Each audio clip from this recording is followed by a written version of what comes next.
Esta é a parte 1. Assista também a parte 2. Ok, Jenny. Então, eu te agradeço aí por você estar aqui com a gente nessa Eu que tarde agradeço a oportunidade. e por compartilhar um relato que eu sei que é bem diferente da maioria dos relatos, né?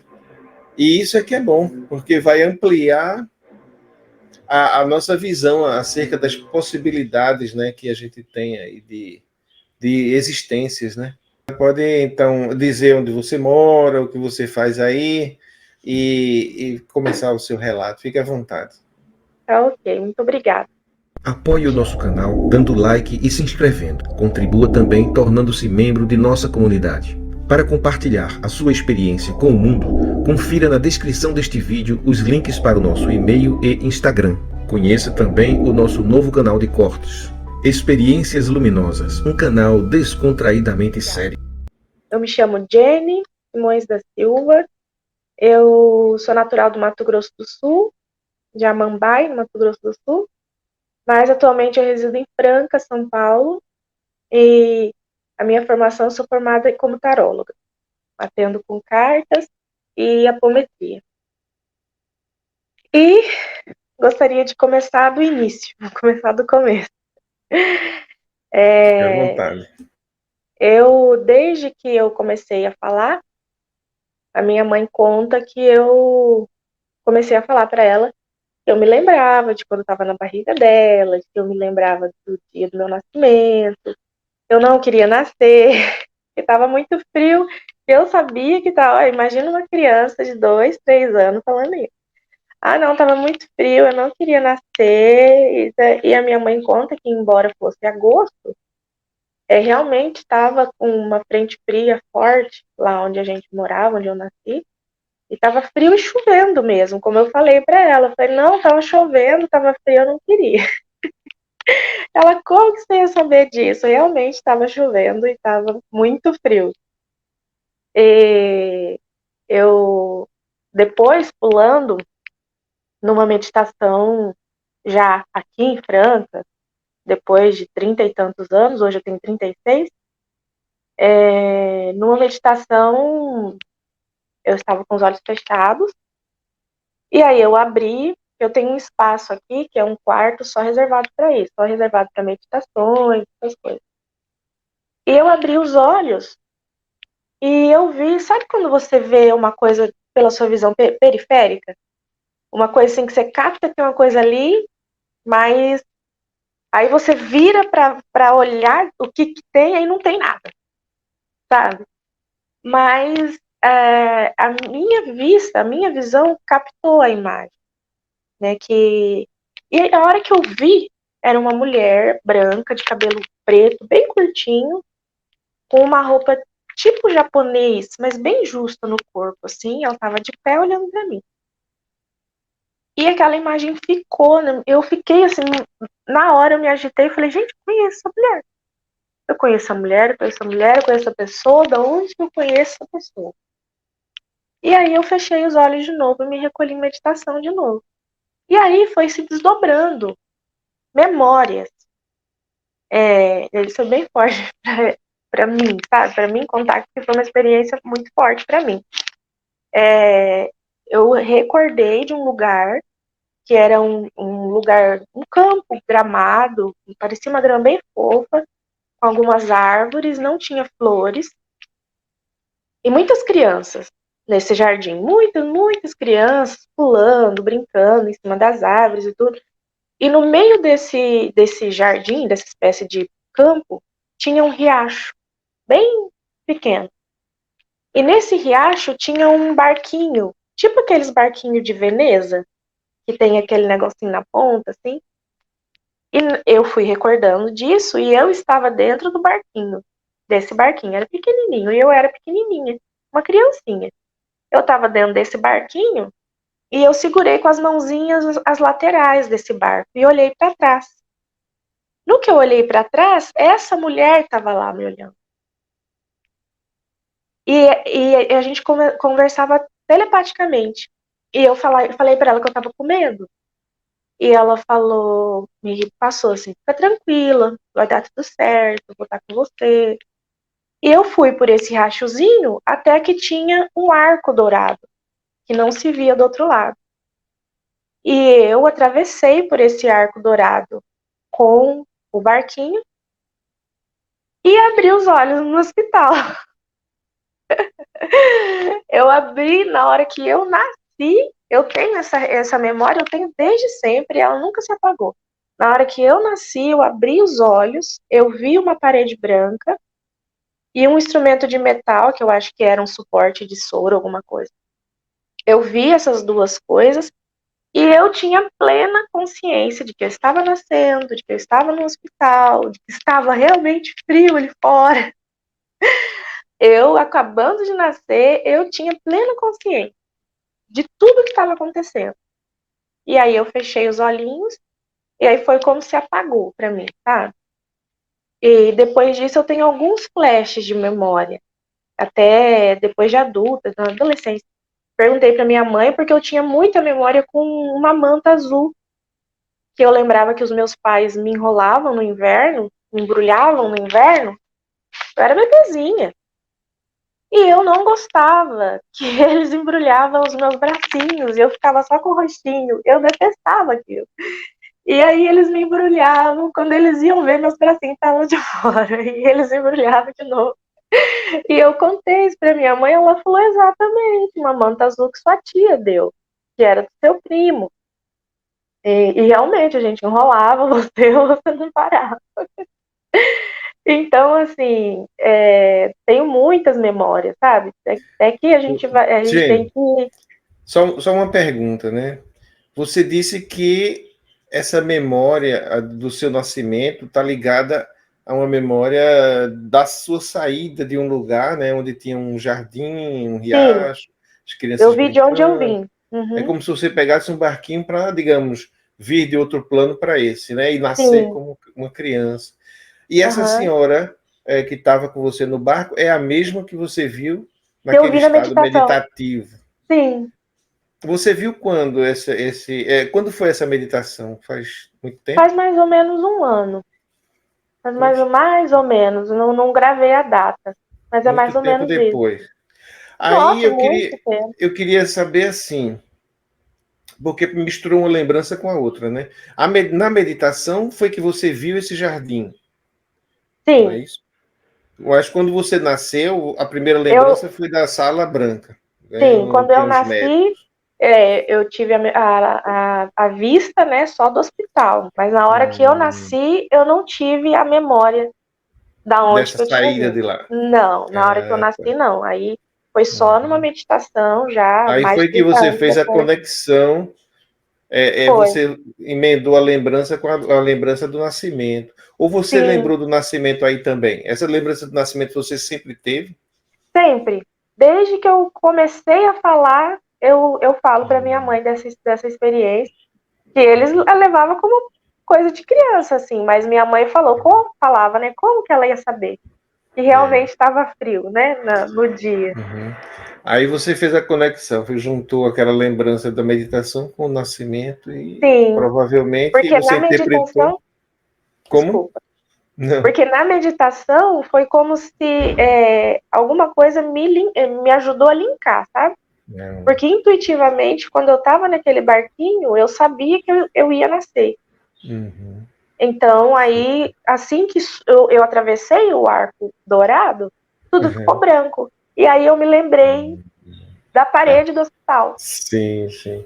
É interessante, né? Como existem esses arcos, né? Dourados, iluminados, às vezes de passagem, tanto das pessoas quando saem daqui para lá, né? Para entrar, né? Sim, Muitas vezes param diante daquele portal e não pode passar dali, né? E sim, sim, você sim. estava do lado de lá do portal. De repente, é a primeira visão assim de antes do portal, né? O que é que tem depois Sim. dele? Né? Interessante, Eu me senti privilegiada, né, de ter essa recordação. É, verdade. eu acho que é uma das primeiras vezes que eu conto sem lágrimas, assim, porque foi muito forte para mim, sabe? Foi uma coisa E que me essa marcou muito. E essa senhora seria o que sua? Eu Tutora, senti mestre? que ela era alguém que cuidava de mim lá. Eu senti que aquelas crianças, elas estavam passando por um processo de preparação para o nascimento, todas as que estavam ali, né? E que essa senhora, ela acompanhava a mim, ela me acompanhava, né? E É, aí eu não sei se é porque também eu estava passando por um momento meio complicado aqui, e ela disse, eu vou estar sempre com você, né? Eu vou te acompanhar sempre, né? Então é como se ela me recordasse da promessa que ela fez lá. E tipo, falasse assim, lembra que eu falei que eu ia estar com você? Como se fosse isso, entendeu? Que que eu bom, senti, né? assim. É uma coisa muito confortante para você, né?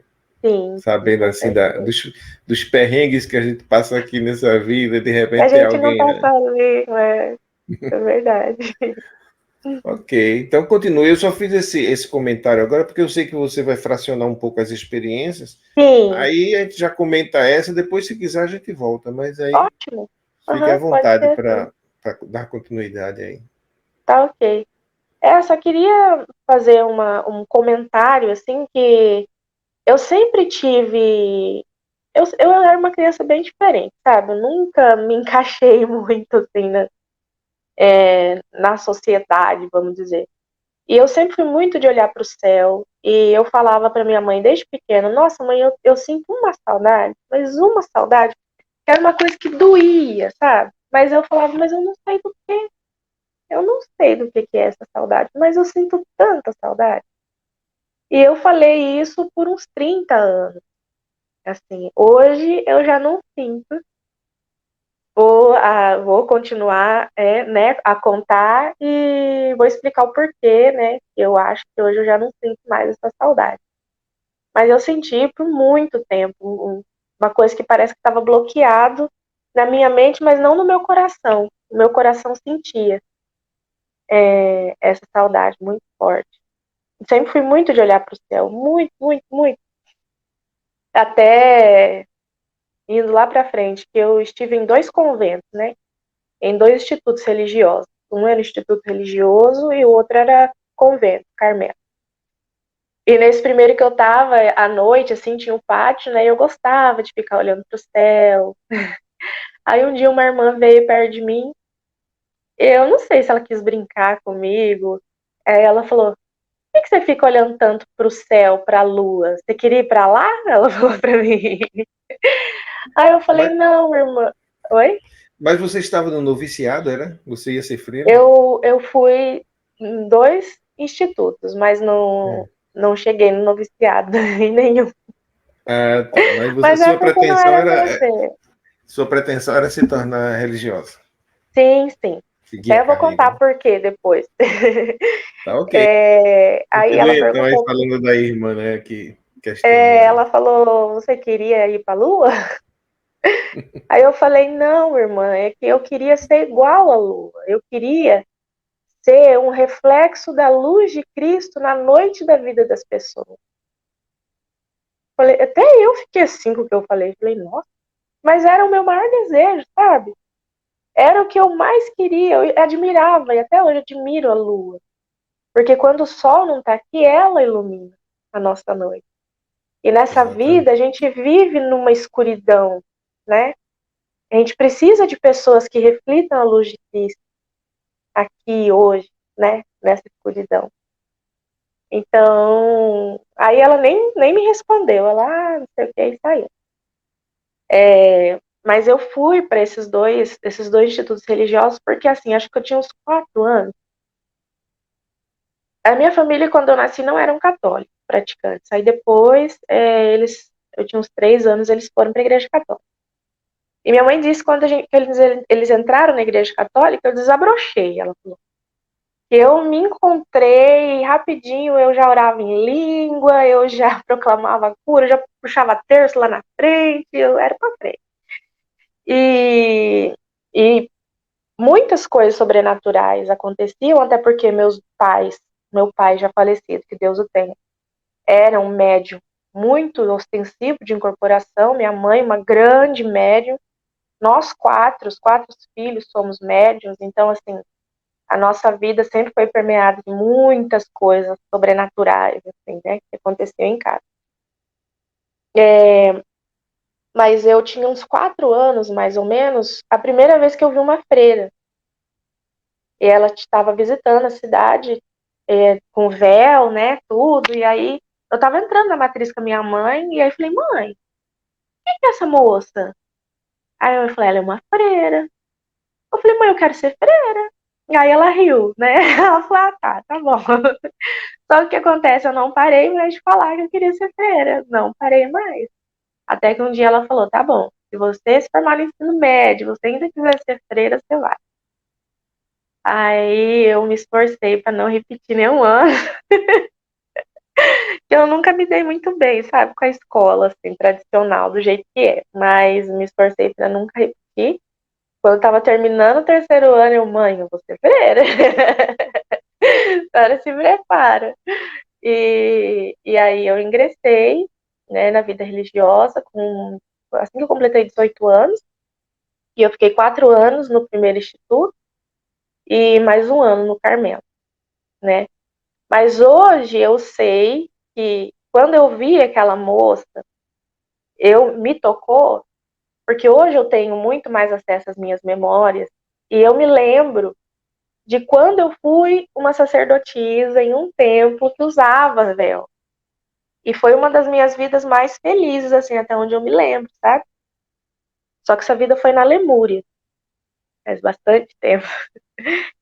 E só que o véu me marcava muito, né? E por conta dele, eu falei, não, se tem um negócio que a gente pode pôr véu na cabeça, servir a Deus, eu quero ser.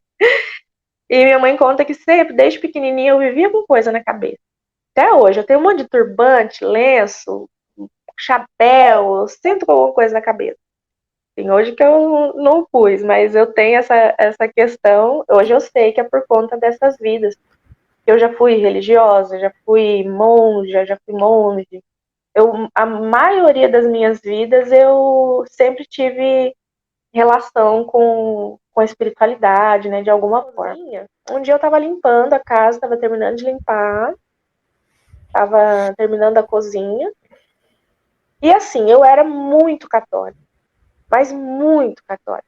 Eu sempre tive uma coisa comigo, Paulo, se você vai ser alguma coisa, seja de verdade, né?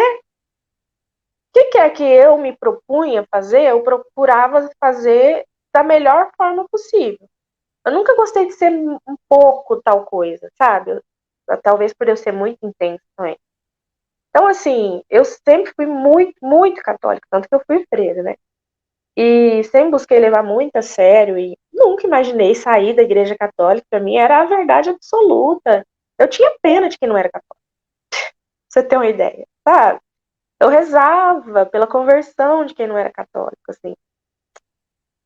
E nesse dia eu tava passando pano e de repente, assim, do nada, eu ouvi uma voz que não foi uma voz física, eu não ouvi com o ouvido, mas não era um pensamento, eu ouvi dentro da minha cabeça.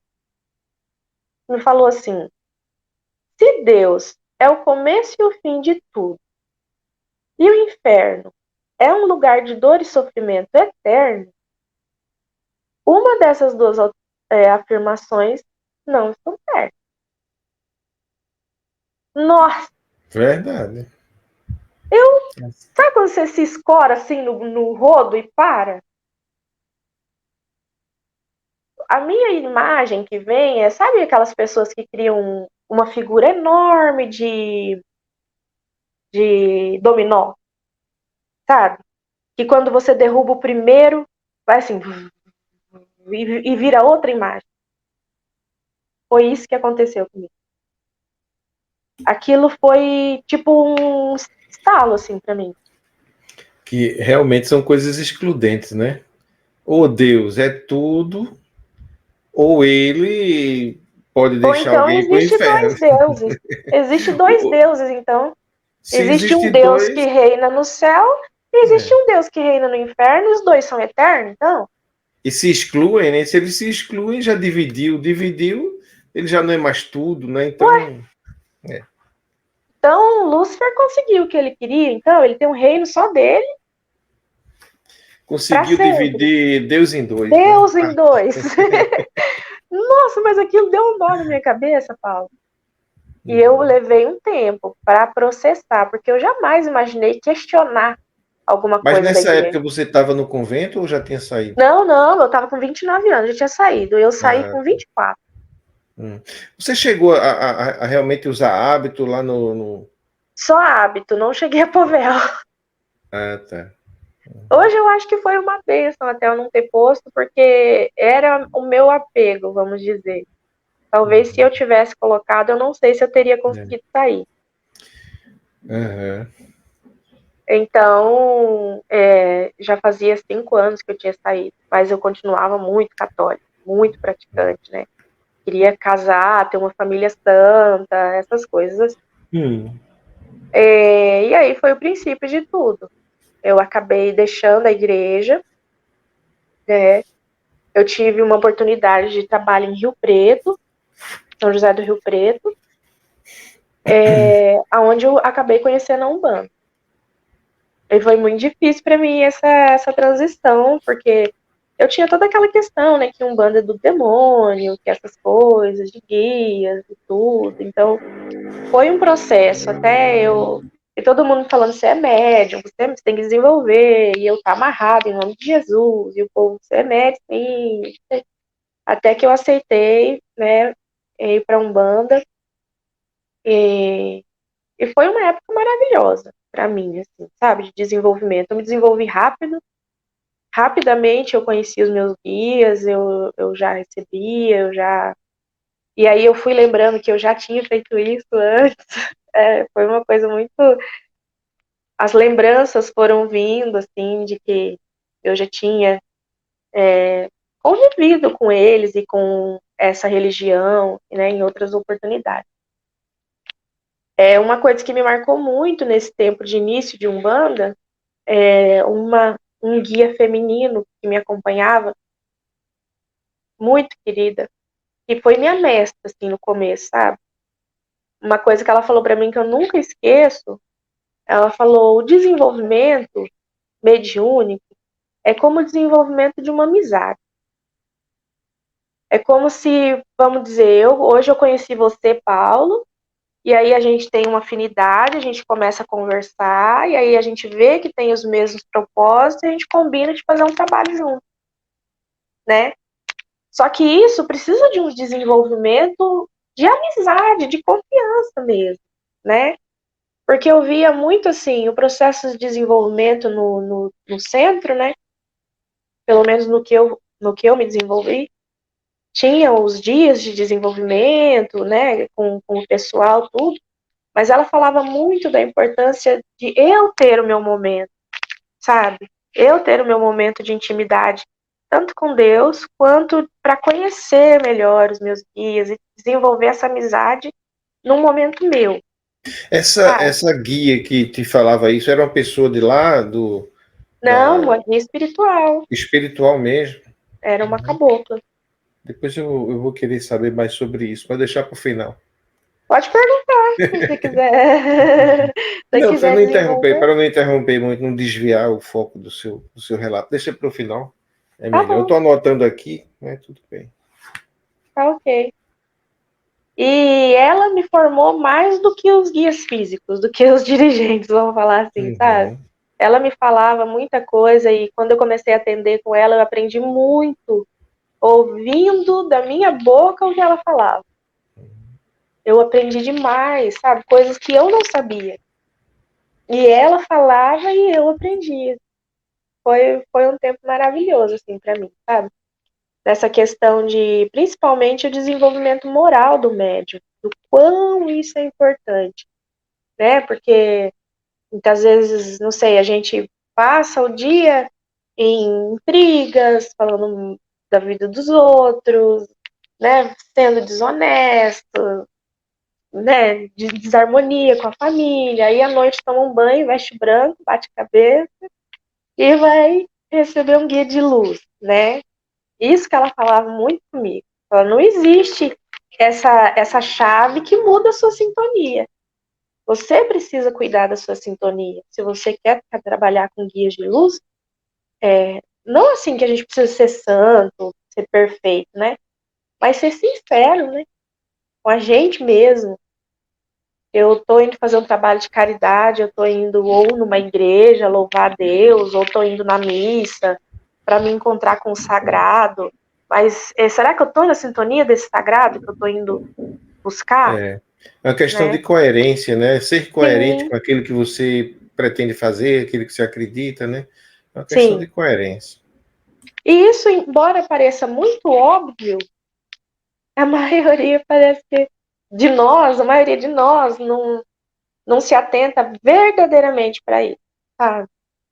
E eu falo isso até porque depois que eu vim para Franca, eu tive oportunidade de frequentar alguns espaços assim, né? E infelizmente a gente via muito isso.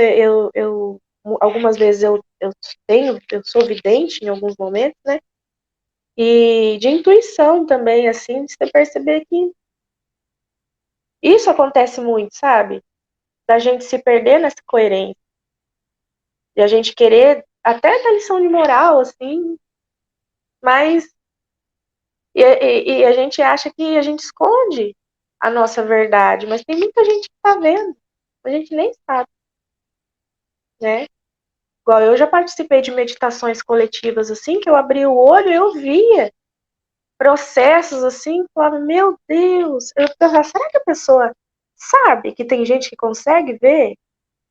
Porque tem gente que vê, tem gente que ouve você contando as suas coisas do jeito que você quer, só que ela olha pra você e ela tá vendo que não é bem assim, né? E Verdade. a gente passa vergonha gratuitamente, às vezes, por causa disso. É, A importância de ser sincero consigo mesmo, né?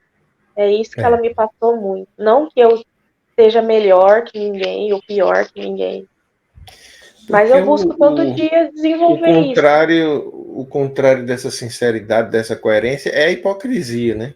Sim, É você querer parecer para os outros uma coisa que você não é. E aí, quando você faz isso, você não está buscando a verdade, você está buscando a atenção e a valorização ali, aqui nesse plano mesmo, no plano terreno, para sim, ganhar, seja lá o que for, poder, dinheiro, né? E eu me lembro de Jesus, que era o que ele mais detestava nas pessoas, era a hipocrisia, né? E verdade. os fariseus eram especialistas nisso, né? Em representar aquilo que eles não eram, né? Inclusive de colocar sobre os outros um peso que eles não carregavam nem com o dedo, como dizia Jesus, né? Vocês colocam peso aí em cima das pessoas, exigem uma série de coisas que vocês não fazem nada para o mínimo para fazer isso que vocês exigem deles, né? E Eles são infelizmente hipócritas. não mudou muito, assim, né? Vamos dizer, É, infelizmente isso ainda acontece bastante, é. né? De E muito no meio religioso, né? Porque no meio sim, religioso, aqui no mundo fora, né? Você não é tão cobrado, né? Uma postura ética, moral, mas dentro das religiões, sim. Aí as pessoas, muitos fazem de conta, né? Que são aquilo tudo e no fundo é como dizia Jesus, é um sepulcro caiado, né? Todo branquinho por fora, lindo, mas por dentro só tinha podridão, né? é verdade. Hoje eu não estou mais na Umbanda, hoje eu me considero espiritualista, né? Eu tenho, Hum, vamos dizer assim, a gente se desenvolve aqui no nosso espaço com meditações, a gente trabalha com os guias de Umbanda que a gente desenvolveu, né? Mas não frequentamos hoje. E, e eu penso assim, muitas vezes é super positivo, sabe, Paulo? Você ter um lugar para você se reunir e você fazer a sua oração, né, o seu trabalho espiritual. Só que isso, sem um processo íntimo, pessoal, tende a levar a pessoa para essa hipocrisia. Eu acho, entendeu? Porque a gente, igual a minha mãe fala, minha mãe é muito católica. E ela, das pastorais dela lá é do batismo. E, e as pessoas têm uma crença de que, assim, uma criança nasceu, principalmente se os pais, os avós, a família em si se diz católica, a criança nasceu, você tem que batizar para parar de ter pesadelo, para não pegar quebranto, não sei o que, não sei o que, né? tem essa Mas crença. Tem muito isso. Mas aí chega lá, descobre que tem que ser casado na igreja, que os padrinhos têm que ser casados. E aí fica toda essa luta e essa briga, porque quer batizar a criança, mas não tem intenção de formar a criança nessa doutrina, né? É mais uma convenção social, né? E isso tem de todas as formas. Mesmo no terreiro, que eu não vou comentar tudo, tinha uma médium lá, que tinha muitas guias que fala, né? Guias, que é isso aqui que a gente usa no pescoço, né? Na hora de trabalhar. Ela tinha muitas, muitas, muitas, muitas. E tinha uma que era cheia de, tipo, dente de bicho, assim, sabe? E o rapaz do médium que ela admirava e tudo, tinha também. E aí um dia eu perguntei pra ela, mas o que significa? Porque eu tava iniciando, eu queria aprender. O que significa essa? Ela falou, eu não sei, fulano tem, aí eu peguei também. É uma indumentária, né? Ai, gente, como assim? Você tá usando a guia, você nem sabe pra quê, de Pois quem é. que é, sabe? No tempo de É, Jesus, os fariseus, segundo ele mesmo dizia na Bíblia, né? Diz que usavam as roupas compridas com muitas franjas, muito enfeitada, para poder chamar a atenção das pessoas, sabe? Quando levantava os braços assim, parecia é, aquelas franjas e tal, e chamava muita atenção. E às vezes é só uma indumentária, né, para isso, para chamar a atenção das pessoas, para se caracterizar como se fosse aquilo que ela quer passar, né? A ideia que ela quer sim, passar. sim. Eu vejo muito vazio que nós temos, muitas vezes, de seres especiais, de encontrar o nosso grupo, né, na vida, a nossa identidade grupal, né, e às vezes a gente atropela e passa pro externo sem esse tempo de passar pelo interno da verdade, da sinceridade, né, É consigo mesmo. verdade. Você falou uma coisa agora interessante. Aquele jeito de se vestir, às vezes de se pintar, né, fazer maquiagem, que muitos grupos têm, né, e que não é nada demais, é uma coisa Não, humana mesmo. Os índios fazem isso, cada tribo tem sim, suas características, seu jeito de cortar o cabelo e tal, né? E as nossas tribos urbanas também, né? Tem os jovens que usam aquelas roupas escuras, preta, e pintam pretas, os olhos. Eu não é, sei se ainda qual é o nome exatamente. os emo, não é? Acho que é emo, Acho que não sei também. Antigamente tinha os punks, né? Não falaram mais em punk. Agora Aham, é emo, talvez. Tem aqueles que são tatuados, né? Mas tudo isso é legal, é normal, faz parte. Agora, sim, quando a pessoa usa isso para enganar o outro, né? Para iludir, né? Para tirar proveito, ele tá disfarçado. É como se fosse um lobo disfarçado de ovelha, né? Existe e às vezes, a diferença entre uma indumentária que você quer ter identidade com aquela cultura e outra coisa é um disfarce, né? Do disfarce que nós estamos falando. Não sim, estamos falando aqui de características culturais, né, de não, não, grupos, não, porque não, isso é normal, é humano uhum, mesmo e é sim, com legal. certeza. É, quando eu saí da Igreja Católica, pouco tempo depois eu fui para Umbanda, e depois que eu saí da Umbanda, até conversando com a Jaque, com a minha mãe, que é tenso, sabe, Paulo? Assim, não sei né, se você tem religião ou alguma coisa assim, mas eu cresci numa doutrina que diz que se você seguir tudo que está ali, você vai ser salvo, né? Uhum, E a Umbanda, mais ou menos, também tem uma doutrina que uhum, fala que você está fazendo certo ou você está fazendo errado. Só que quando você parte, como eu fui conduzida, para uma vivência mais particular, né? Sem manifestações externas, sem de você ser realmente responsável pelo seu desenvolvimento espiritual, você ser o seu termômetro. Eu fiquei muito perdido no começo, sabe? Porque eu tenho isso de, não, se eu vou ser tal coisa, eu vou ser mesmo, eu vou lá, eu vou, sabe, eu vou me entregar mesmo, tem que fazer, eu faço. E aí, quando passou para essa parte de ser orientada pelos guias, né, nossos, aqui da casa mesmo, e viver essa vida mais responsável por mim mesmo, porque eu vejo que quando a gente está participando de um lugar, eu penso, posso estar errada, mas eu penso que consciente ou inconscientemente, você coloca a sua salvação, o seu sucesso nos dirigentes, né? E na doutrina. Tipo, eu tô seguindo vocês. Vocês estão falando pra eu fazer, eu tô fazendo. Então, né? Se qualquer coisa der errado, não fui A eu. culpa não é minha, eu tô seguindo aqui Não todo é o minha. protocolo, Eu né? fiz o que ele falou pra eu fazer, né? Isso aí é uma coisa muito interessante também que você falou, porque isso aí é religião, né? Religião é muito você seguir uma doutrina, cumprir os preceitos, e aí você está salvo, está tudo tranquilo. Sim. E a espiritualidade, a diferença é justamente a questão interior, né? É que parte de dentro de você a consciência, e Sim. não apenas a obediência a uma, a doutrina, a uma regra, né?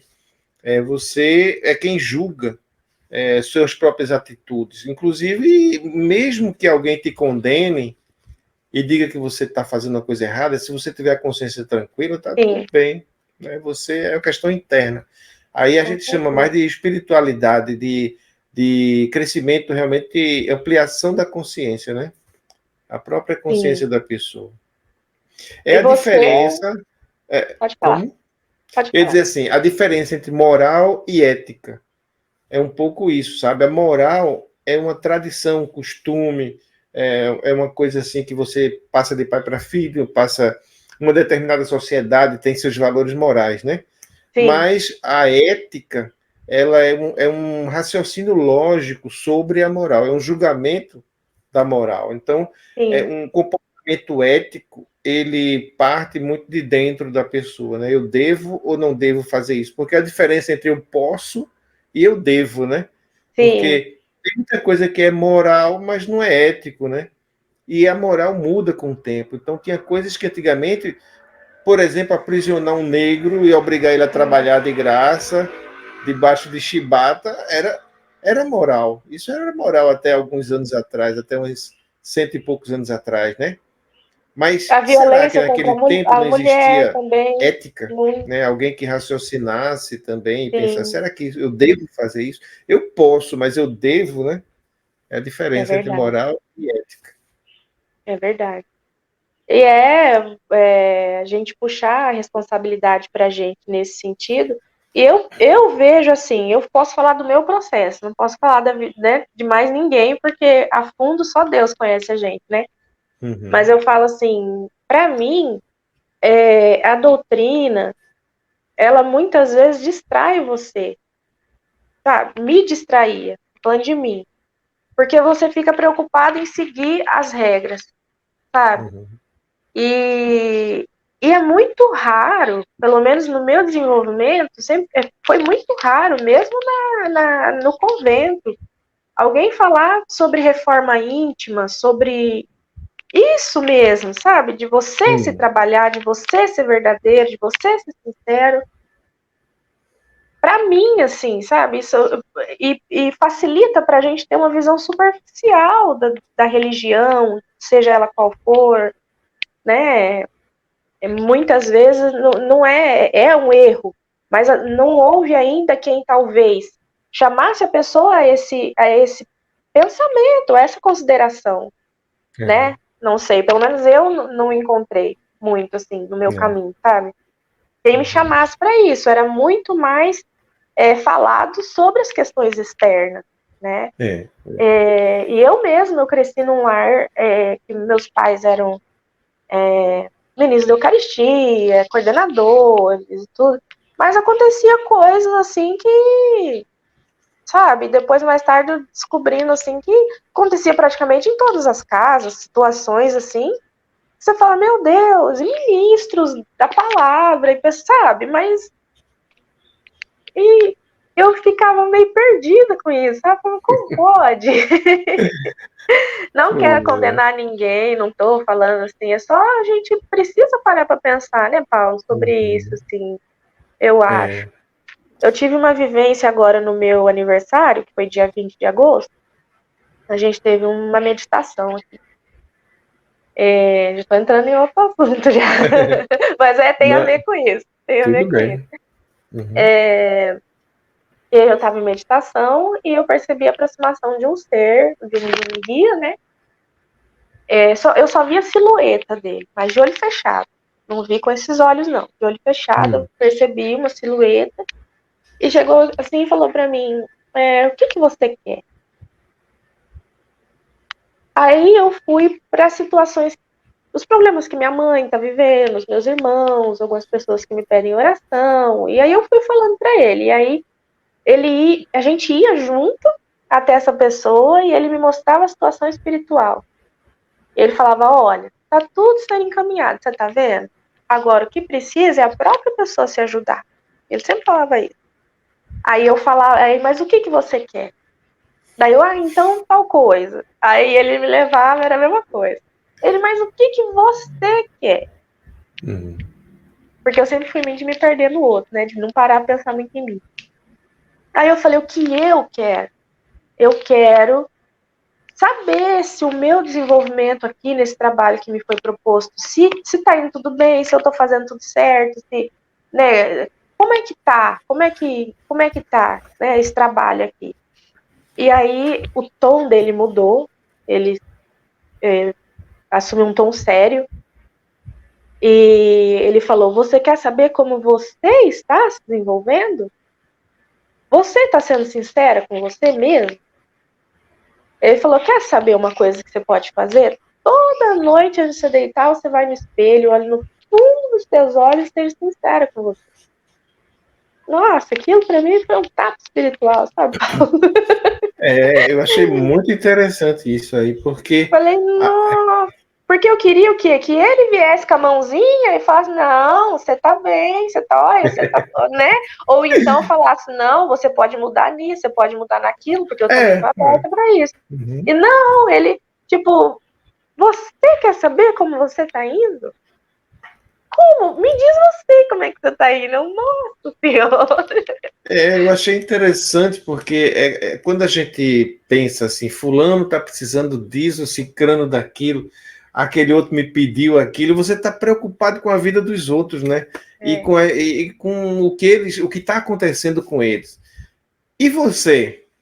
Você está prestando atenção em você mesma, o que está acontecendo com você, o que você quer? Porque afinal de contas, eu acho que o que a gente tem mesmo nas mãos é as rédeas da nossa existência, Sim. né?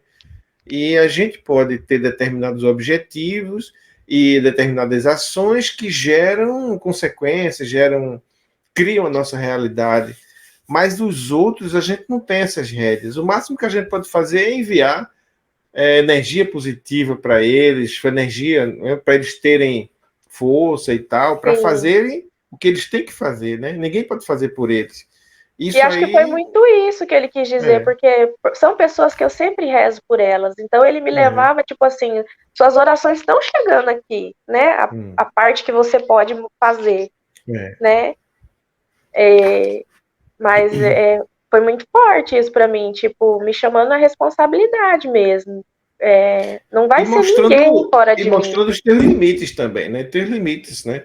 Você não pode mudar a vida do outro só orando por ele, né? Quem tem que mudar é ele que tem que fazer as mudanças necessárias. Agora E você toda vez que eu ajuda, peço, orienta. os guias falam isso. Falam, depende da pessoa, filha. Eles falam. Nós não podemos intervir, né, no livre-arbítrio da pessoa, porque tudo é ação e reação, né?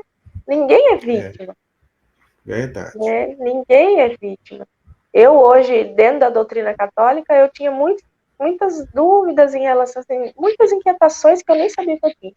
E quando eu conheci o espiritismo, nossa, muita coisa assim, sabe? Para mim, o espiritismo é o consolador, não a doutrina, mas aquilo que Allan Kardec trouxe, sabe? Essa consciência de que nós não acabamos, que não é uma vida só e acabou, que a gente tem muitas existências, que quem desencarnou ouve as nossas orações, sentem, né, os nossos sentimentos. Tudo isso, nossa, me deu muito, e um senso de responsabilidade e sair do vitimismo. É Porque, a existência do mundo espiritual e a interligação, né, entre esse nosso sim, mundo que a gente chama de material e o outro que a gente chama de espiritual, porque na verdade é tudo uma coisa só, né? e tirar totalmente o vitimismo, né? Porque eu nasci numa cidade desse tamaninho, mulher, negra, nananana, que quer queira, quer não, não vamos entrar no mérito, né? Mas cada um tem suas dificuldades. Aí uma outra pessoa nasce lá na Suíça, nananana, e a gente, todo mundo só tem uma vida. Uai, como É pode verdade, isso, né? é. Uai, não faz sentido, Porque é, não um é? com tantos desafios, né? Você É, negra, né, aqui no Brasil, né, que é um país que foi escravocrata, né, durante 400 anos, né? E recentemente, para a história, cento e poucos anos é muito pouco para mudar uma cultura, né? Então sim, você ainda carrega o peso dessa tradição cultural, histórica, né, por ser negra. E por ser mulher também, porque a mulher não é uma questão de que foi escravizado em 1500, não. A mulher já vem sofrendo e essa discriminação há há milhares de muito mais anos, tempo, né? milhares. A maioria É. das sociedades são machistas, né? E sempre foram, né? Então, se a E gente for fora olhar os de uma outros. forma linear, É, não é justo, né? Vamos dizer assim. E aí todo mundo vai ser julgado igual por Deus, né? Uma pessoa que é, nasce na favela lá, que às vezes não tem, né, uma situação, uma possibilidade, vai ser uhum, julgado igual um outro que é, nasce com mais possibilidade, né? é, Então, isso se harmonizou dentro de mim, sabe? Quando eu fui estudando mais o espiritismo, assim. uhum, E saindo do vitimismo também, sabe? Dessa coisa de, porque eu sou negra, porque eu não tive oportunidade, porque. Sabendo que tudo é um processo também, que eu escolhi viver, ou que eu mereci viver, não sei. uhum. Mas eu vou ter outras oportunidades também, não preciso ficar choramingando à beira do caminho, vamos dizer assim, né? É, tem uma coisa que você falou aí que é importante a gente frisar, já que a gente está falando, né? É que você falou assim: será que eu mereci ser negra, né? Por quê? Fiz alguma coisa errada? Pois Aí eu é. já acho engraçado porque parece que ser negro é um castigo, né? Não, mas e será que eu não fui racista? Será que eu não fui um daqueles que estava chibatando os negros numa outra vida? Sim, sim. Agora o que eu É, é, falo que eu quero chamar a atenção é assim: muitas vezes, né, a gente vem em determinadas circunstâncias não para pagar coisas que a gente fez na vida passada, mas para poder aprender, mesmo sem ter feito, né? Mesmo sem sim. ter feito nada de errado. Você tem que viver essa experiência da discriminação, da, é, por causa da cor, né, da sua cor, da sua pele, e muitas vezes você não precisa ter sido racista em Sim, vida passada, sim. apenas você, como espírito, precisava passar por essa experiência. Então, eu achei engraçado, até engraçado, quando você falou assim, né? Merecer ser o que nós somos. Nem sempre é É. por merecimento, é por necessidade de aprendizagem, né? De passar por uma Às determinada vezes sim, experiência. às vezes não, tanto que a gente está numa dimensão de expiação e prova, né? Então, ou eu tenho que espiar, ou eu escolhi É, passar por isso, pela prova. É. né? E eu acho que pode ser porque eu sou muito curiosa, eu gosto muito de saber como que é as coisas, sabe? Eu acho que no Uhum. mundo espiritual eu não devo ser diferente.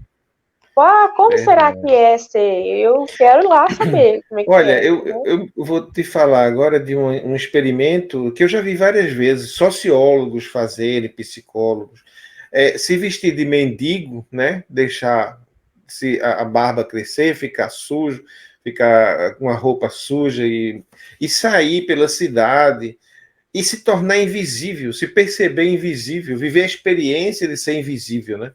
Porque muitas vezes essas pessoas, como elas precisam e pedem, incomodam, muita gente faz que não vê, né? É melhor não ver Sim. aquilo, até porque aquilo exige de você uma certa postura. Isso acontece com todo mundo, não estou falando, não estou me excluindo disso, não. Também acontece Uhum. comigo, né? De às vezes você não querer ser incomodado numa situação. Por exemplo, você sai para um restaurante, aí você vai, pede uma coisa para comer, um prato bem grande, pede bebida, a conta fica bem cara e às vezes na janela do restaurante aparece uma pessoa com fome. Aí você nem olha, porque Você finge que não tá você, nem vendo. você não pode conviver com aquela contradição, sabe? contradição para você mesmo. Uma pessoa com fome ali, você fazendo uma farra aqui, aquilo lhe incomoda tanto que ou você para a farra e vai para casa, ou você faz que não vê e continua na farra, né? Então essas pessoas se tornam invisíveis. Aí é quando você faz um experimento desse, você precisa passar pela experiência de ser invisível para saber como a pessoa se sente e depois escrever sobre isso. Às vezes uma tese, uma dissertação, né? Mestrado, doutorado de sociologia. Então parece um pouco com essa questão dos espíritos, né? Estão lá numa situação tranquila, plena, de felicidade, mas eu preciso ir na Terra para me passar por uma pessoa pobre, negra, ou até às vezes marginal, né? Para ver como eles se sentem, como é que eles são tratados e tal, né? Sim. É interessante pensar. Acho que aqui a gente não vai saber qual foi a alternativa, né? Mas um dia a gente vai entender qual que foi. Hoje eu, graças a Deus, eu sou bem melhor com isso, assim, mas é muito engraçado. Onde eu nasci, tinha muitos catarinenses, sabe? Muitas pessoas do sul. Então foi barra pesada, assim, sabe? E eu tinha essa dor até pouco tempo, sabe? Eu Acho imagino, engraçado. imagino. Tem Lá no lugar. Sul... É tenso. É tenso o negócio. Mas, assim, à medida que a gente vai se conhecendo e se desenvolvendo, as coisas vão se desenrolando, a gente vai entendendo, né? E tudo vai fazendo sentido, a gente para de se vitimizar também. Um dia desse eu vi uma entrevista com Gilberto Gil, sobre a vida dele, o que ele aprendeu da vida e tal. Se você pudesse escolher a sua vida, como você gostaria de vir para o mundo, como é que você viria? Ele disse, em primeiro lugar, eu queria vir negro novamente. Eu queria vir negro, como eu sou. Porque aprendi tanta coisa, me humanizei tanto, né, enfrentando esse desafio de ser negro no Brasil, né, um país racista e tal. Aí eu achei interessante essa necessidade de aprender, né? E por isso, às vezes, vim em certas circunstâncias. Né? Sim, à medida que eu consegui olhar por esse modo, eu falei, nossa, é realmente muito parecido comigo. Eu sou grata hoje, sabe? Por estar vivendo essa experiência e tá aprendendo, né? Porque eu tô agregando ao meu espírito esse aprendizado. Se eu devia alguma coisa, eu pretendo, né, quitar comigo mesma, me harmonizar comigo mesma. E, de qualquer forma, levar esse aprendizado, né, à frente. Então, quando eu cheguei aqui, aí eu fui para Rio Preto, desenvolvi, né, na Umbanda. E aí, depois, eu e a Jaque, a gente se acertou, né? Minha esposa hoje, e aí eu vim pra Franca, nós casamos, tudo. E quando eu cheguei aqui em Franca, eu comecei a ter processos bem difíceis para mim na época, porque eu não sabia o que estava acontecendo. E não achei, não entendia a quem eu podia recorrer para me orientar. Hoje eu sei o que aconteceu, né? Eu nunca tive insônia, eu tive um desregular do sono, assim, total. E eu comecei a ter muitas dores de cabeça aqui, em cima, na coroa, e aqui, bem no meio. Mas dores, assim, que parecia que estava abrindo minha cabeça. Eu chorava de dor, eu não sabia o que estava acontecendo. Aí passei por esse processo, depois foi plexo solar. Eu estufava, Paulo, parecia que eu estava de 7 meses. Assim, Engraçado, justamente nos chakras, né? Sim, aí eu fui passando de chakra por chakra, e dor, e isso e aquilo, sem saber o que estava acontecendo. E em médico não tinha nada. Fazia exame. O meu plexo, eu tive tanto processo que eu voltei para o estado da minha mãe, fiz uma ressonância para ver, falei, tem alguma coisa muito errada, sabe? Nada, nenhuma intolerância, nada, não apontava. Aí depois passei chakra cardíaco, aí queria fazer exame para ver se não tinha, sei lá, uma esofagite, alguma coisa, muita dor também. E por último, laringe. Eu falei, tem alguma coisa com a minha tireoide? Eu não atendi. Tem alguma coisa errada? Poxa. Enquanto eu não faço os exames, não vejo que tá tudo certo, eu não sossego. Eu falo, não. E aí inchava, sabe, aqui e atrás.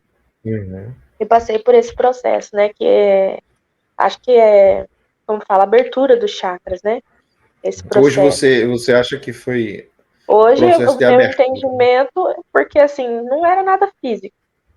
Eu fiz os Uhum. exames, eu fui atrás, nunca deu nada, mas foi um processo muito longo e muito doloroso também, assim. Uhum. Quer dizer que quando era um ciclo, né? Ele passava um tempo doendo, depois parava e começava outro, e Sim, aquele isso, ia parando e começando outro. sim. Teve um tempo, eu passei por muito tempo, eu tive que raspar a cabeça. Eu passei máquina zero na minha cabeça. E fiquei um bom Sim. tempo assim, porque eu não aguentava, ainda mais esse cabelinho, né? Não Hum, aguentava pentear, eu não aguentava passar a mão aonde é hum, a coroa, não uhum, conseguia. Até quando ia passar a máquina, eu pedia pro rapaz passar devagar, porque era muito sensível, muito, muito, hum. muito. Eu achei interessante falar isso, porque eu não sei, às vezes tem outras pessoas, né, sei lá, É. posso passar por isso. E a falta de informação, às vezes, dificulta um pouco.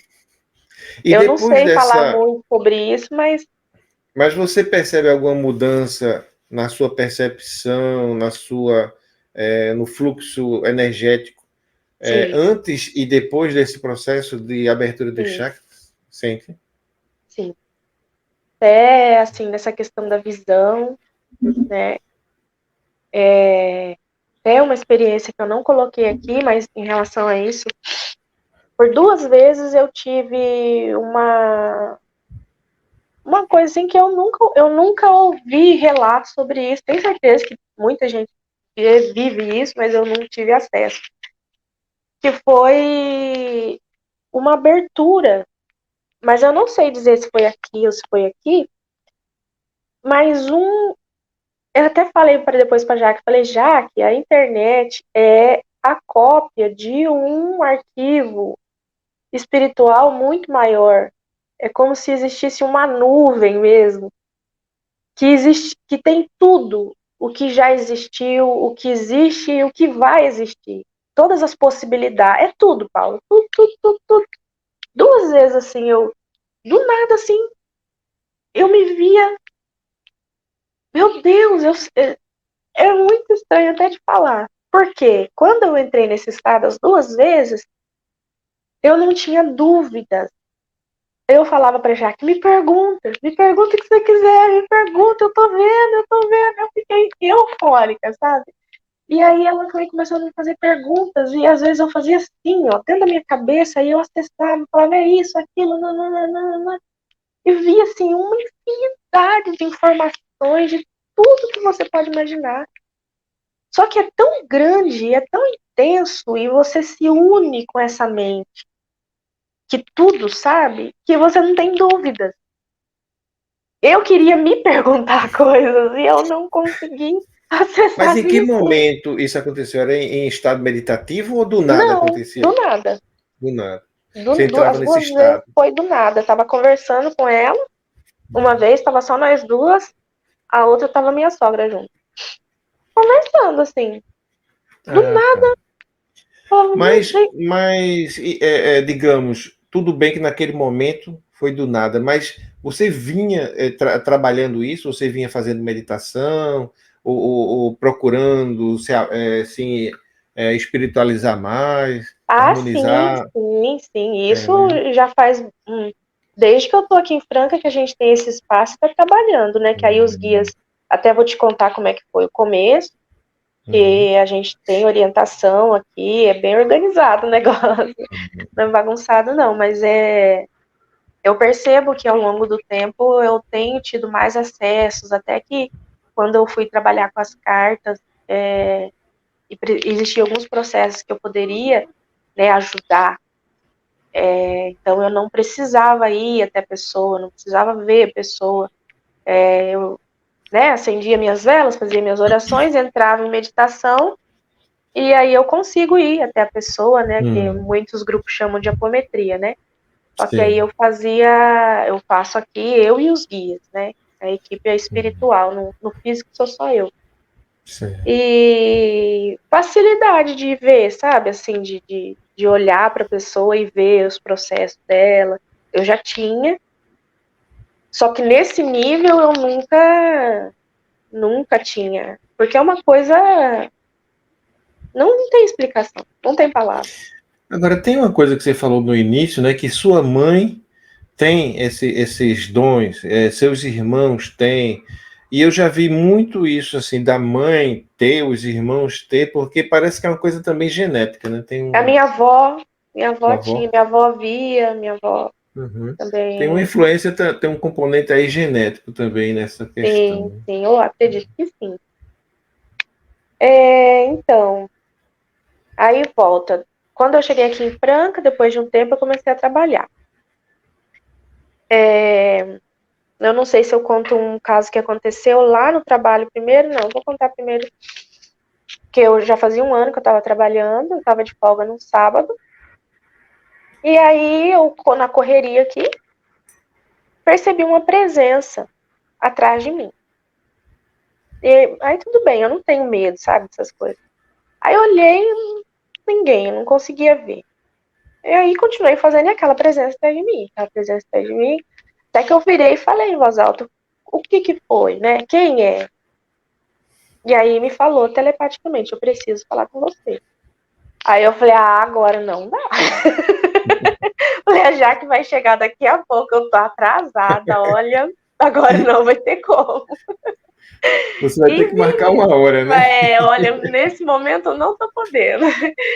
E aí, se continua aí na minha fatina, e aquela presença tá de mim. Mas forte, forte, sabe? Você já teve isso, Paulo? Você sentia uma presença que você acha que você vai olhar, você vai ver? Uhum. Você já sentiu isso? Não, não. Eu já Hum. senti presença, assim, mas ver, eu nunca vi nada. Eu já escutei uma vez, assim, os passos, né, dessa presença dentro de casa e tal. E não fui sozinho, eu junto com a minha esposa, os dois ouviram, ainda bem que não estava só. Mas eu acordei, ela me acordou, né, essa presença me acordou, eu estava dormindo. Nossa, muito forte. E depois ela, quando viu que eu acordei, porque ela estava como se estivesse me observando ali de perto e tal. Quando eu acordei, ela se assustou. Quem se assustou foi ela, saiu andando, aí Nossa senhora, eu ouvi os passos, tem e que aí eu assustar perguntei à isso. minha esposa acordou também, aí eu disse, você ouviu isso? Ela ouvi. Aí ela foi atrás para ver o que era. Corajosa? Eu que sou mais corajoso, entrei logo embaixo da cama e fiquei. Falou o quê? Mas ela foi atrás. Ai, isso é corajosa. Então, e essa presença continuou atrás de mim, tudo. Aí eu virei de novo, falei, mas quem que é, né? O que que é? Eu preciso falar com você. Falei, então tá bom. Aí entrei ali no nosso espaço, acendi uma vela, fiz uma oração de proteção, tudo. E sentei no tapete. Tem um tapetão assim no chão, sentei. E aí eu sim, é doido, porque eu não vi, mas eu vi. Passando na minha frente, uma silhueta assim, e agachou do meu lado.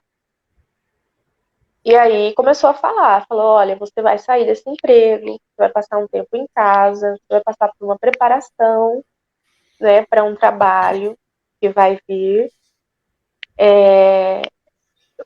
Falou, você é uma doadora de ectoplasma, né, você vai estar ajudando nos trabalhos aqui, com doações, né, por enquanto. Aí eu falei, mas preparação? Falei, mas o que eu tenho que fazer? Daí falou, não, você não tem que fazer nada, você só tem que ser. Falei, tá, mas eu vou passar preparação e que eu, assim, mas tipo alimentação, eu tenho alguma coisa que, né, não posso. Ele falou, não, não tem restrição nenhuma. Ele falou, só evita excesso. Só toma cuidado com os excessos. Do resto, não precisa, não tem restrição nenhuma. E aí me falou algumas coisas que eu tenho na minha consciência que eu vou me lembrar aos poucos. Falou algumas outras coisas que eu não me lembro no momento. E dissipou, sabe aquela presença? Dissipou. Não deu um mês, eu ganhei as contas. Vamos rir, né? Vamos rir, porque E aí tudo foi se confirmando, tudo, e os meus processos foram se intensificando muito, né? Sensibilidade, tanto que eu não conseguia mais ir em shopping, cinema, lugares lotados, porque a Hum, minha sensibilidade aumentou muito, então eu sentia tudo de todo mundo, sabe? Foi um processo bem tenso. Hoje já tá mais tranquilo, mas no começo foi tenso, assim. E uhum. aí eu fui fazer o curso de tarô para trabalhar em casa, né? Mas o senhor falou, pode ficar tranquila em relação ao trabalho, que não vai faltar nada para você. Falou, pode ficar tranquila, nunca vai Uhum. faltar nada para você. Falei, tá bom. E aí comecei. Já fazem mais de 3 anos. Isso, Qual tarô que você usa? o É o tarô de Marcélia? mitológico. Não, é o mitológico. Eu amo Mitológico. tarô mitológico. Aham. Uhum. E o trabalho que ele falou de doação de ectoplasma, eu fui estudar o que era ectoplasma, que como que é essa doação, né? E eu cheguei numa técnica que chama TENEP, TNEPS, que é do professor Valdo Vieira que trouxe. Assim, que Hum. trouxe o entendimento, né? Mas essa técnica é milenar. Só que nessa técnica dele é assim, você faz um compromisso com, com a sua equipe espiritual para o resto da vida, que todos os dias, no mesmo horário, você vai fazer a mesma quantidade de horas de meditação e intenção de doar, Hum. em favor dos trabalhos dessa equipe espiritual, né? A diferença é que eu sou mais intuitiva, eu não tenho horário certo, nem tempo certo, né? Mas assim, eu medito bastante. É uma das coisas que eu mais gosto de fazer. Então, dura de média de 40 minutos a mais de 1 hora, umas 6 vezes por dia. Assim. Aí eu me divido entre os trabalhos de casa e sustentar essa energia, né? E eu vou falar, é um ponto de luz que se abre para sustentar trabalhos em favor de todos, assim, né? São 3 vezes por dia que você faz? De 5 a 6. 5 a 6? Nossa. Aí eu estou entendendo a sua vocação para ser sacerdotisa mesmo. Quando é que Pois você é. desejava ser freira, né? Porque isso Sim, aí não é uma prática que você insere na vida, é a própria vida, né? Porque a pessoa faz isso 6 vezes por dia, é assumir uma vida meditativa, uma vida sim. de eremita, né? Na verdade, depois que eu saí do convento, lá do Carmelo, eu estudei sobre os eremitas. Eu queria ser eremita. E hoje acabei que eu sou. É. Sou uma eremita, E casada, mas sou eremita eremita. livre, né? Livre, né? Livre. Sem É, estar fora de uma sem doutrina. instituição, sem É, doutrina, sem instituição, é vivendo verdade. plenamente a sua humanidade e a sua espiritualidade. Legal, né? Sim, é verdade. E é muito intuitivo, né? Porque a gente não ouve falar muito sobre trabalhos desse jeito, né? Pelo menos para mim, assim, É. eu não tenho muito. Eu acho interessante porque eu tenho certeza que tem mais gente que vive assim, Ah, com certeza. É o que né? mais tem. É, e É. o nosso guia que coordena aqui, quando eu fui pedir orientação para ele, né, ele falou, é importante você falar, né, sobre esse trabalho, até para outras pessoas, porque assim também, eu estive muito tempo em centros, né, tudo, e eu não me adaptei muito, sabe? E hoje eu vejo que eu não faço esse trabalho porque eu não me adaptei, eu não me adaptei porque eu tinha esse trabalho para fazer, Uhum. sabe? Então, É. muitos médiums não encontram também uma casa que se sintam. E esse trabalho não é menos digno nem menos efetivo, eu vejo assim, Ah, né? com De certeza. você. Não precisa ser tantas horas, né? Mas você ter Uhum. um momento para doar também, né? Um pouco da sua luz aí, um pouco das É, suas é orações. até porque é uma vocação, né? É uma vocação e é uma coisa muito recompensadora, né? Porque eu, por exemplo, passo horas e horas trabalhando, fazendo um trabalho intelectual, mecânico, né? Mas eu não posso, se eu quiser parar 6 vezes por dia para fazer 20 minutos de meditação, eu não posso. Não dá, Eu trabalho Para pagar minhas contas, eu faço isso. Não dá. Minha vocação é outra. Não, sim, mas eu falo assim, não precisa ser esse tanto de vezes, né? Nem esse tanto de tempo, mas, né, um pouco que a gente possa parar mesmo para Isso é. sintonizar, Se você né? fizer 20 minutos por dia, uma ou Sim, duas vezes, você já vai longe, longe o mesmo. maior beneficiado é a gente mesmo, né? E É, depois a gente soma a luz aí, né? é. Eu tive um pouco do desenvolver do trabalho que vai ser feito, né? Eu tive acesso que é com cura, né? Mas ainda não falta muito ainda para chegar lá. Mas a gente vai se desenvolvendo. Mas eu tive uma meditação, eu entrei em meditação e aí eu vi a crucificação de Jesus, só que eu estava do lado de Jesus, estava na cruz e eu estava aqui do lado dele, tendo a visão que ele teve da cruz e olhando aquela multidão. E aí é como se ele olhasse assim e aí de repente ele falou, ele pensasse, né? Mas eu curei a filha daquele homem, mas eu ressuscitei a mãe daquela moça, entendeu? E começar a identificar, mas eu curei, e por que tanto ódio? E aquelas pessoas, sabe, tacando pedra e falando, e ele identificando tantos que sentaram com ele, comeram e estiveram ali. E aí uma voz veio e me falou assim, essa é a paga do curador. Falei, Nossa, beleza, é isso mesmo. que Se era esse salário. incentivo que eu precisava, agora eu tô É, empolgada, mas infelizmente é isso, Paulo. A gente não, a gente sabe, mas o duro é que no fundo a gente espera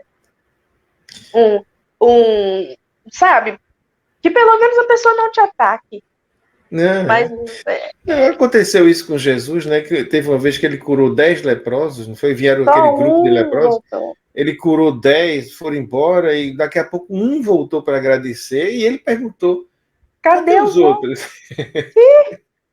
Ele esperava também, né? Eu É, me, eu me lembrei agora de um. Eu já ouvi uma história de Santa Teresa do Menino Jesus. Não sei se você já ouviu. Que nos sim, eu fui diálogos que carmelita. ela tinha, né, eu acho que assim, nos diálogos que ela tinha com Jesus, uma vez ela estava reclamando, sabe, de tanto perrengue que ela estava enfrentando na vida dela. Muita dificuldade, problema em cima de problema, e ela dizia: Mas Jesus, você diz que é meu amigo e permite que isso aconteça comigo? Aí ele disse: é assim que eu trato meus amigos. É. Aí ela disse: é por isso que você tem tão poucos. Né? Não é fácil, não. Verdade. É porque você trilha atrás dele, né? O mesmo caminho que ele. Mas a gente espera, né, Paulo? Por quê, né? A gente ainda espera. Não, com certeza, é humano, né? A gente É, espera, é a lógica, né, da coisa. uma outra coisa, um dia eu amanheci, abri os olhos aqui em casa e me veio aquela palavra escafandro. Aí eu tinha uma leve ideia do que era, mas fui pesquisar. E aí levei isso para meditação e foi um insight assim para mim que é muito real, sabe? É como se a gente tivesse aqui numa experiência no fundo do mar, todo mundo com seu escafandro, que a gente não consegue ver direito quem está lá no outro, não consegue ter a verdadeira sensação física, a gente não ouve direito, é uma experiência extremamente limitada, né? E aí, como se toda noite a gente tirasse esse escafandro e fosse, né, viver aqui na superfície com liberdade, com, né, podendo ver realmente o outro como ele é, né? Mas depois, ao amanhecer, você tem que assumir de novo seu escafandro. E, e é muito fácil para a gente, quando está no escafandro, porque a gente não tem a memória do outro lado. Então a gente acaba achando que a gente é o escafandro, mas a gente não é, né? Então o que acontece muito é que às vezes a gente cuida tanto desse escafandro, né? A gente pinta ele, a gente vai na academia, a gente não sei o quê, né? O escafandro fica lindo. Mas aí à noite, quando sai, vai pro mundo real mesmo, você fala, meu Deus, É misericórdia. verdade. Tá Lembrei agora precisando. você falou que a gente não lembra quando sai, né? Me lembrei agora de uma história que uma pessoa me contou, que teve um sonho, não, uma experiência fora do corpo, né? Em que o guia mostrava a ela um trabalho que ela iria fazer no futuro e tal. Mas ele disse, aliás, né, você não vai fazer, você já faz esse trabalho, mas você vai fazer de forma consciente, né? Aí ela disse, eu faço esse trabalho? Como? Eu não conheço nem isso aqui, não sei de nada aqui, para mim é novidade. Ele disse, não, você já faz. Quer dizer, ela faz e não lembra quando volta, né? Quando volta para o escafandro, ela não lembra que faz esse trabalho já, né? Mas ela vai fazer de uma outra forma, né? Que ele disse. Então, é isso. Realmente, o nosso corpo físico é como um escafandro, né? A gente só consegue perceber o mundo através dos cinco sentidos. É pouco, é tão É, limitado, que a gente exato. julga pela aparência. Uhum. É tão fácil, né, a gente moldar o escafandro do jeito que a gente quer, mas e dentro, né, a realidade. E isso que É, você falou, eu tenho certeza que, por exemplo, o trabalho que a gente vai desenvolver, a gente está passando por preparações à noite, né, uhum. algumas vezes a gente lembra de alguma coisa, assim, né, de estar com os guias, e os guias vêm e falam, vocês, né, vocês estão com a gente está passando por essa preparação juntos, e já estamos trabalhando também, né, do É, outro lado. E, na verdade, a coisa que não existe no mundo espiritual é a ociosidade, né? Não existe. Aí tem muito trabalho para ser feito e a gente se põe à disposição, com certeza, está trabalhando. eu já vi alguns filmes que representam o paraíso como um grande jardim, uma grama muito verde, árvores, pessoas de branco circulando, conversando, sentada, fazendo um piquenique, né, ali, olhando para o tempo. Mas eu acho Por que isso uma daí deve ser tarde no é até domingo, né? legal, mas eu acho que por uma tarde, se você está muito cansada, até que deve ser legal. Mas imagina a eternidade assim, Paulo. Deus me livre, não dou Isso aí conta deve não. ser uma cena de dia de domingo lá no paraíso, mas de segunda a sábado deve ser diferente. É verdade, acho que só pegaram essa parte aí, a É, parte do trabalho mesmo, eles não acessaram, é, não, porque olha, tem trabalho, né? Como é. tem. É, do meu relato mesmo, que a Jaque saiu para trabalhar, ela sai para trabalhar cedo, né? E aí eu acordei e vi ela abrindo a porta do quarto e saindo. É uma suíte, assim, tem um banheiro dentro do quarto. E eu abri os olhos, vi ela saindo e fechei os olhos de novo. Eu olhei no celular a hora e fechei os olhos e dormi. Aí, quando eu fechei os olhos, eu ouvi um barulho na porta. E aí a porta se abriu e entrou a minha namorada, só que já a minha namorada não era já. Parece que assim, o momento em que eu fechei os olhos, quando eu abri os olhos, eu já não estava aqui. Eu abri os olhos em outro lugar. Só que quando eu abri os olhos, eu sabia de tudo daquele lugar. Tanto que eu sabia quem era essa pessoa que estava entrando, essa moça. E aí ela entrou bem de pé por pé, assim, e foi pro banheiro. Eu sabia que ela era enfermeira, que ela estava chegando de um plantão, de noite, de madrugada. E eu sabia que ela estava pé por pé porque faltava ainda um pouco de tempo para o meu despertador tocar para eu ir trabalhar. Porque nessa realidade eu era policial. E eu sabia. Eu abri os olhos, eu vi ela entrando, eu já sabia de tudo isso. E aí eu dormi mais um pouco, levantei, e aí comecei a conversar. Mas aí tudo já. Na hora que ela entrou, era o mesmo quarto, parece que era tudo igual. Depois, quando eu levantei, já não era tudo diferente. E eu, como eu já tinha lido, já tinha visto coisas sobre realidade paralela, sobre... na hora eu cogitei isso. Eu falei, gente, eu não E eu sabia que eu não estava sonhando. E eu estava plenamente acordada. Falei, gente, eu não tô sonhando. O que está acontecendo? E aí eu não quis falar para ela. Porque eu fiquei com medo. Eu fiquei com medo de alguém me internar, de alguém, entendeu? Eu falava, tá doido. Mas beleza, aí eu fui trabalhar, eu era policial e assim, ficava alternando. Porque ao mesmo tempo que eu sabia as coisas daqui, eu sabia que a Jaque tinha saído pro trabalho, eu sabia, ao mesmo tempo eu sabia as coisas de lá. Então, aí eu fui trabalhar, algumas coisas eu fui pegando na hora ali, fui pegando no automático. Eu tinha uma, como diz, parceira, éramos em duas. E o nosso departamento de polícia, a especialidade, assim, o tipo de trabalho, detalhe, eu sabia que ano que era, que mês que era, nós estávamos no ano de 2011, era setembro, mas, assim, era uma realidade tão futurista, apesar de ser um ano aqui em relação a 2022, é passado, mas lá era muito para frente, assim, em relação de tecnologia, entendeu? Os carros voavam, essas coisas. E o nosso trabalho policial era especializado em autuar espíritos humanos e extraterrestres que infringisse o livre-arbítrio dos encarnados. Então, naquela realidade, não existia esse, será que tem espírito? Será que tem extraterrestre? Não, lá era normal, todo mundo sabia já convivia, todo mundo já, entendeu? Isso era amplamente conhecido, não era nem novidade isso lá. Tanto que a gente trabalhava com isso. E eu cheguei lá e tinha uma ocorrência pra gente atender. Eu e essa minha parceira. E aí a gente foi atender essa ocorrência e eu olhando tudo, pasma, com aqueles edifícios, parecendo de vidro, de cristal, sei lá o quê.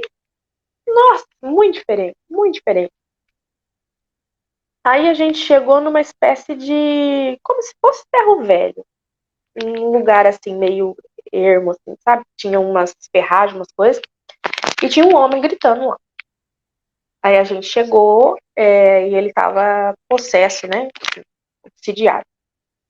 Aí a gente tinha um equipamento quadrado, preto, mais ou menos desse tamanho, assim, que a gente fazia lá uns negócios e fazia com que o espírito saísse da pessoa e se materializasse, né? Aí se materializou um garoto, um rapaz, um jovem, assim, baixo, totalmente branco, nem papel, com cabelo preto, liso, todo espetado, assim, só com uma parte de baixo da roupa.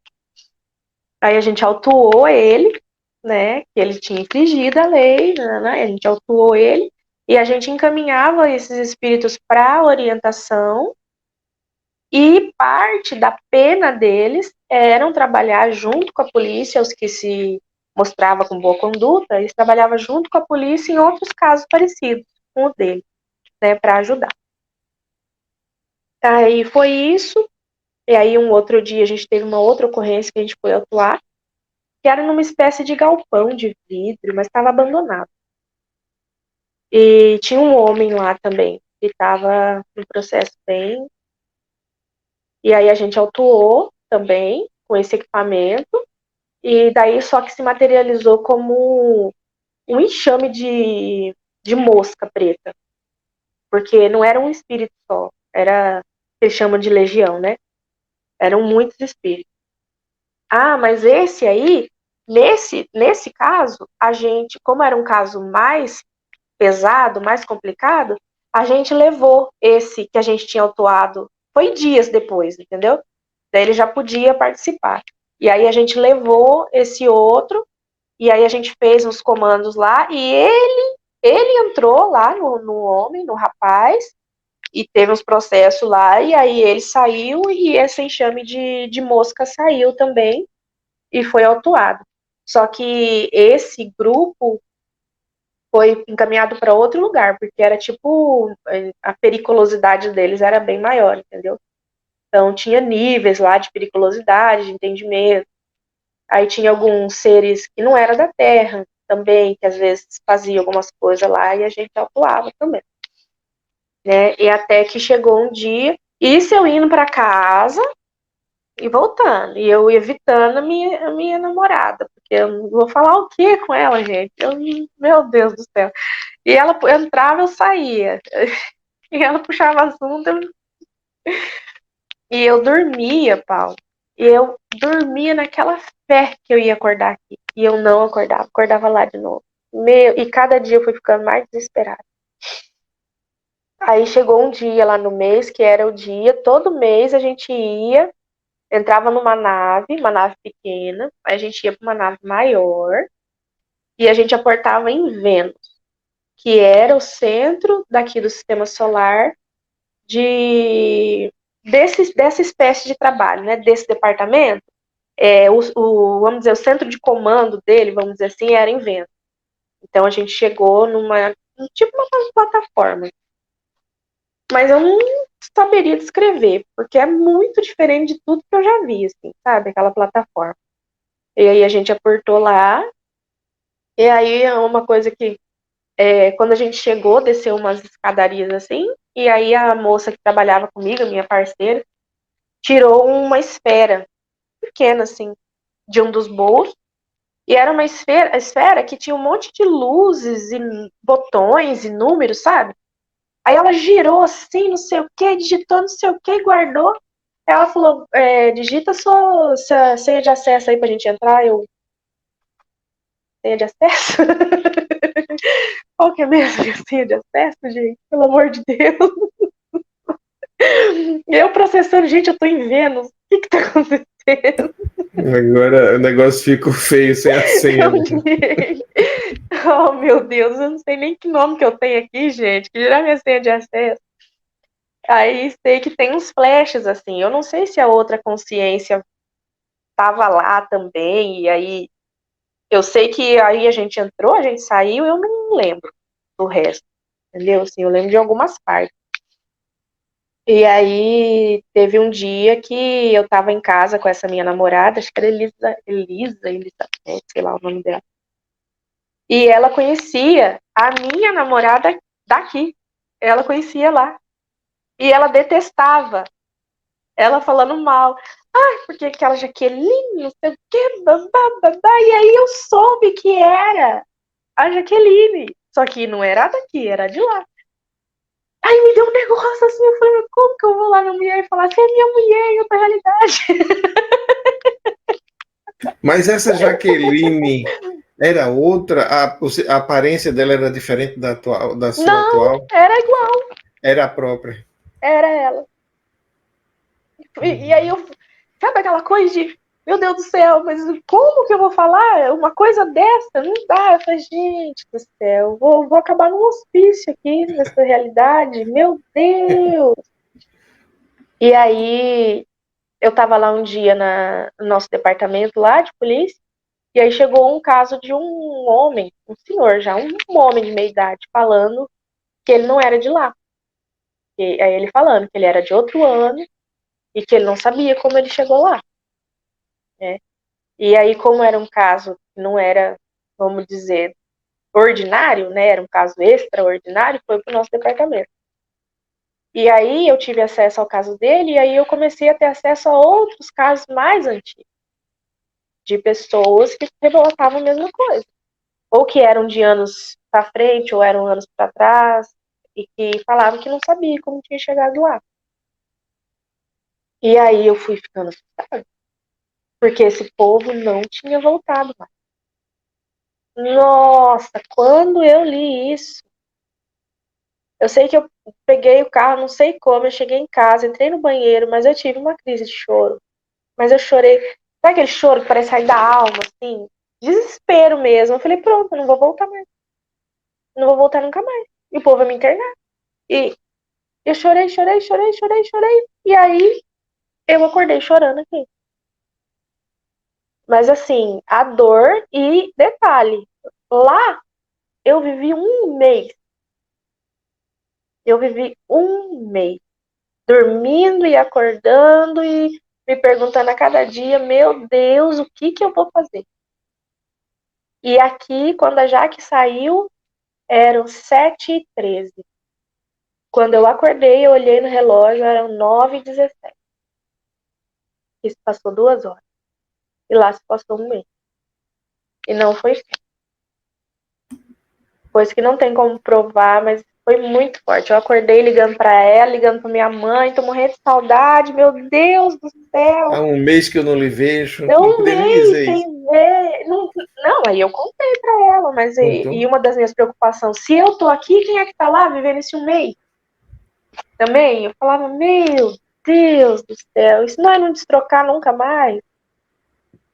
Nossa, olha, assim, pra mim foi uma coisa impressionante, mas que eu não desejo pra ninguém.